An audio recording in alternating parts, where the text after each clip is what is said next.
Donc une petite nekuda sur la paracha, qu'on a déjà parlé, donc paracha qu'on a vu cette semaine, c'est la paracha Shemini. Rappelez-vous, Beyom Hashemini, le 8e jour, c'est l'inauguration du Mishkan, rappelez-vous. Inauguration du Mishkan extraordinaire. Tout le monde est content, c'est l'inauguration, c'est le premier Nissan, on inaugure le Mishkan. Pendant 7 jours, les 7 jours avant le premier Nissan, depuis Chav Gimel, Adar, depuis le 23 Adar, Moshe enseigne à Aaron et à ses enfants comment pratiquer, comment servir dans le temple. D'accord? Ce qu'on appelle 7 jours des Milouim. Le 8e jour, c'est l'inauguration. Ok? Mais vous savez, l'inauguration, c'était le 8e jour. Et c'est Aaron et ses enfants qui vont prendre donc tous les choses en place, en main. Et donc, Aaron, quelque part, Moshe donc va sortir de toute cette entreprise-là. Pourquoi? Parce que Moshe devait être lui le Kohen Gadol. C'est lui qui devait être le Kohen Gadol. Mais le 8e jour, Dieu lui dit, oh, alors, c'est ton frère maintenant. Maintenant, pourquoi? Comment ça s'est passé? Comment c'est possible? Pourquoi il a perdu? Eh bien, rappelez-vous. Parce que quand il a dit va sauver les Égyptiens, il s'est... Rappelez-vous, voilà, on va rappeler ça. Rappelez-vous que quand Moshe, il était avec Dieu, au buisson ardent, vous vous rappelez cette séquence-là, cette image? Cette image, c'est dire. Alors, quand Moshe était avec Dieu, avec le buisson ardent, vous savez combien de jours il est resté en train de parler avec Dieu? Une semaine. Il est resté 7 jours. 7 jours, il dialogue avec Dieu, va pas, je vais pas. D'accord. Non, bon, je sais pas parler, je suis bec, je suis ci, je suis ça. Bon, et Dieu, il essaye. Pendant 7 jours, il essaye d'influencer Moshe à accepter la shlichut. Ça arrive le 8e jour. Moshe, qu'est-ce qu'il dit à Dieu? Shlachna beyat tishlach. Envoie qui tu veux. Moi, ça fait, j'arrête. Je veux pas. Jusqu'à maintenant, il n'a pas dit envoie qui tu veux. Il a dit non, je peux pas, je suis bec. Il a toujours trouvé un terutzim. Le 8e jour du dialogue entre Dieu et Moshe pour sauver le peuple juif d'Égypte, qu'est-ce que dit Moshe? Shlachna beyat tishlach. Envoie qui t'a envie d'envoyer. Moi, je vais pas. Hachem, il s'est mis en colère. Comme c'est marqué dans la paracha. Il s'est mis en colère. Et on dit que toutes les colères de Dieu, il y a un rochem, il y a une trace de la colère de Dieu. Sauf cette colère-là. On dit que Moshe, il n'a rien eu. Comme ça, il y en a qui disent dans la Gemara que Moshe n'a pas eu il n'y a pas eu de conséquence à son refus de la mission. Il y en a qui disent non, il a eu une conséquence. La conséquence, c'est qu'il a perdu la Keuna Gdola. Il devait être Kohen, il a perdu l'être Kohen Gadol. C'était ça, la trace, la colère de Dieu qui est restée sur Moshe. Quand le 8e jour, il a dit à Dieu, non, je ne partirai pas.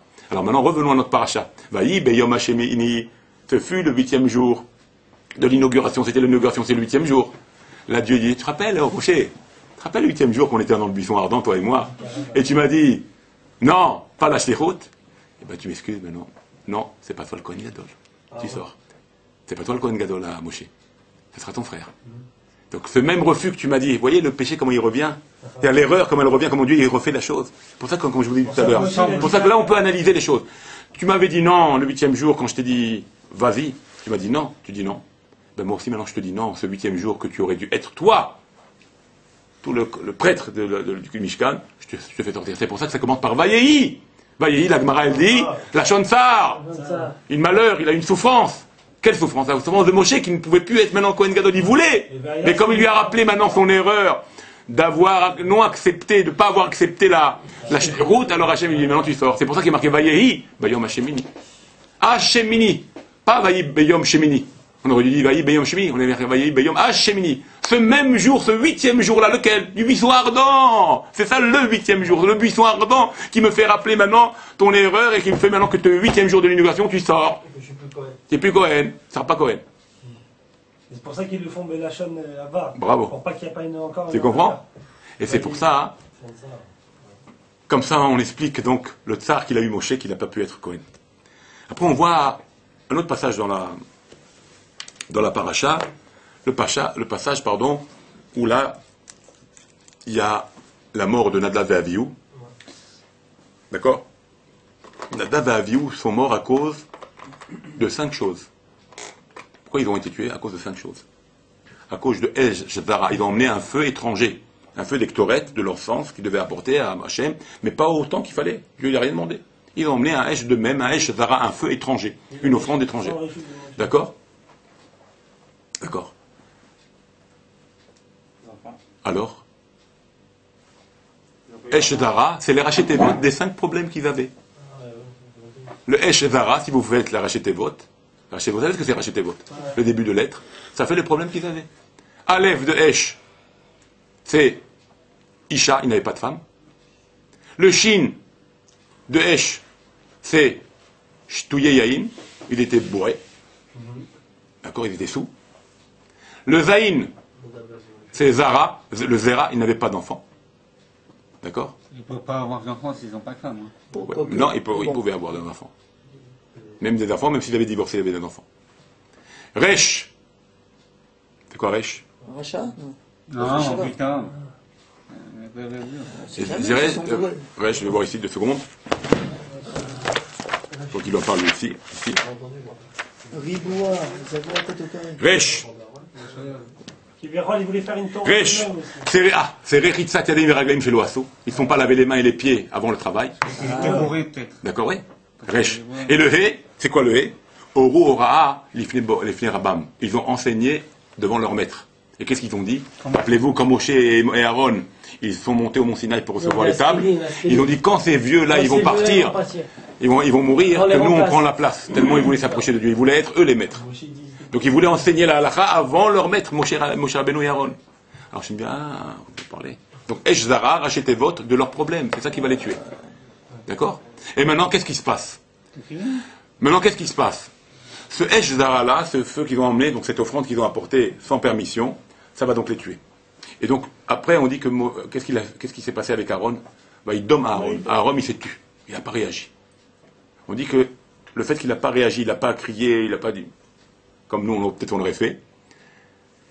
Nous, bien sûr, sûrement. Le fait qu'il est resté sobre, il a tenu. On dit qu'Akadosh Baruch Hu lui a donné un mérite qu'il va dialoguer uniquement avec lui. C'est pour ça que juste après la mort de Nadav et des enfants de Aaron, Moshe, Dieu s'adresse uniquement à Aaron et non à Moshe. Et qu'est-ce qu'il lui annonce? Les lois des Kohanim dans le Beth Amikdash.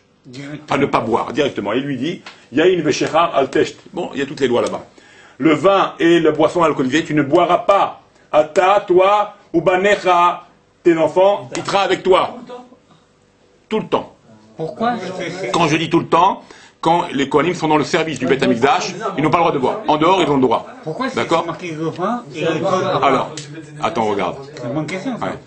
Ouais. Pourquoi c'est marqué le vin et l'alcool? Tout ce qui est alcoolisé. Tout ce qui est alcoolisé. Mais pourquoi ça va pas? Puisque le vin, c'est de l'alcool. Oui, mais on ne pourrait pas boire la bière. Le vin, non. Alors, le vin n'est pas la bière, pardon. Le vin n'est pas le whisky. Tout. Ok, écoute ça maintenant. Maintenant, ce sujet-là de Nadav et Avihu. Le Nadav et Avihu, en fait, s'ils avaient tenu, ils auraient fait le tikkun de Adam Arishon. Ils n'ont pas tenu, et donc le tikkun d'Adam Arishon n'a pas été réparé. Quel rapport maintenant avec Adam Arishon? Adam Arishon, messieurs, il a fait un péché, rappelez-vous. C'est quel péché? Qu'il a mangé un fruit interdit, que Dieu lui a dit il ne faut pas toucher. D'accord? Ce fruit-là, il y en a qui disent que c'était le raisin. Mais le raisin, on dit que le raisin, c'était du raisin. Et le raisin, sa femme l'a pressé. Elle en a fait du vin. Et c'était avant Shabbat, tout ça s'est passé, parce qu'il a été créé avant Shabbat, Adam Arishon. Il devait réserver ce raisin, ce jus de raisin-là, ce jus de vin, pour le kiddush de Shabbat. Mais tellement il a vu le fruit comme... il a bu avant. Et c'est ça qui a fait toute l'erreur. Et en se disant, Dieu il a dit ne pas manger, donc boire, ça s'appelle pas manger, donc il a bu. En pensant qu'il ne va rien lui arriver. Et Hachem il a dit, boire ou manger, pour moi, c'est pareil. D'accord? Donc il a bu de ce jus de raisin, ou ce vin-là, que sa femme lui a fait avant l'entrée de Shabbat. Et c'est ça qui a fait qu'il y a eu l'erreur, le péché. Maintenant, d'accord?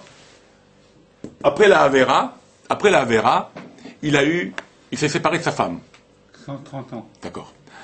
Pendant 130 ans, il a pu toucher sa femme, à cause de ce péché-là. À 130 ans, il s'est remis avec sa femme, et il a eu Chet. Pourquoi il l'appelait Chet?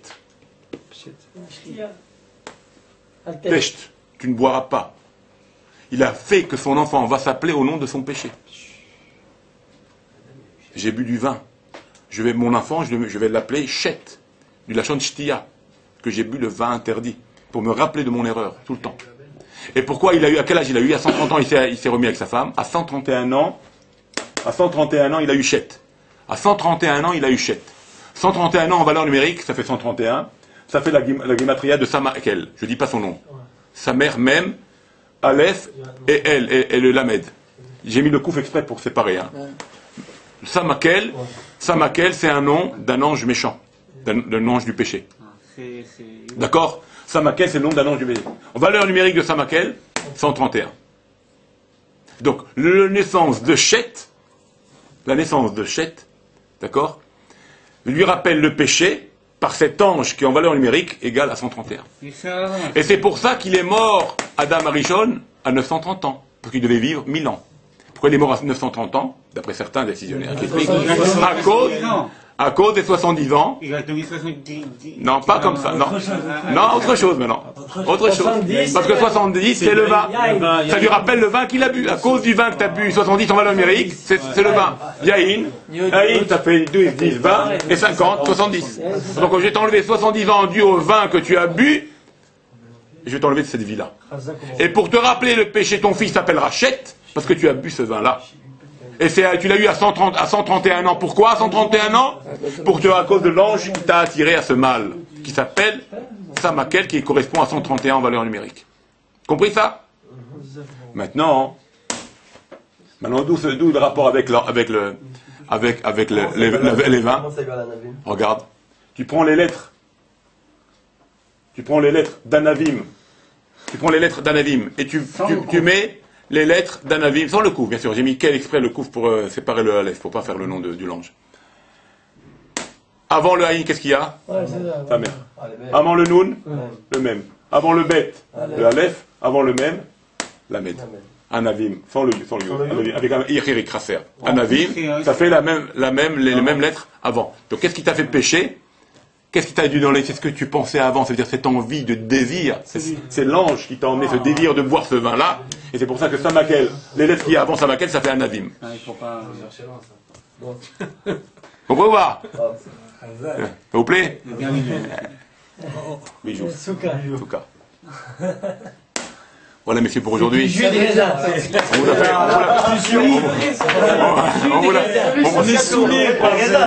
On vous l'a fait au raccourci. D'accord? Ça veut dire en fait que la femme, c'est le fruit du désir. Voilà. C'est elle qui l'a amené le désir.